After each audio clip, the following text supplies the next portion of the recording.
আছো? হ্যাঁ, কিন্তু তুমি এত রাতে হঠাৎ? তুমি না 10টা বাজে চলে গেলে অনলাইন থেকে? আরে হঠাৎ ঘুম ভেঙে গেছে তাই মেসেজ দিলাম। ও, তুমি অনলাইনে কি করো? রাত তো প্রায় 1:30টার মতো হবে। আমার কথা আর কি বলবো, তোমার টেনশন, বাবা মায়ের টেনশন, নিজের ক্যারিয়ার নিয়ে খুব চিন্তিত তো, তাই চোখ বোঝানো ঘুম আসতেছে না, তাই গেম খেলি। আচ্ছা ওসব বাদ দাও, তোমার কি অ্যাক্টিভ স্ট্যাটাস অফ নাকি? অ্যাক্টিভ স্ট্যাটাস অন করো তো। আরে আমার সেটিং এর সমস্যা আছে হয়তো, তাই এমন দেখায়। পাসওয়ার্ড দাও, ঠিক করে দিচ্ছি।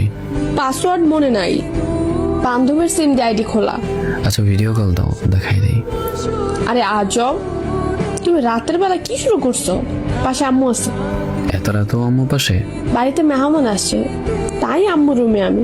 আগামীকাল দেখো। তুমি তো সব সময় আগামীকাল আগামীকাল বলেই যাচ্ছ। আজ পর্যন্ত কি আমার কথার কোনো মূল্য দিছো? লং ডিস্টেন্স রিলেশনশিপ তো, তাই চাইলেও তোমার সব ধরতে পারি না। সন্দেহটা কারণ ছাড়া হয় না। প্লিজ রাতে অন্তত এইসব প্যারা দিয়া মাথায় খেও না, মুডটাই খারাপ হয়ে যায় তোমার সাথে মেসেজ করতে আসলে।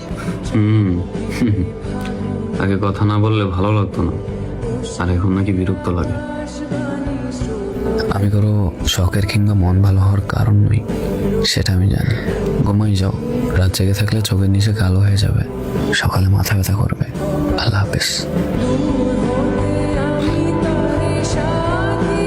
মেয়ে মানুষের মন পূজা বড় দেয়, শুধু শুধু কারণেই রাগ করে চলে যাচ্ছে, কোনো রিজন নেই।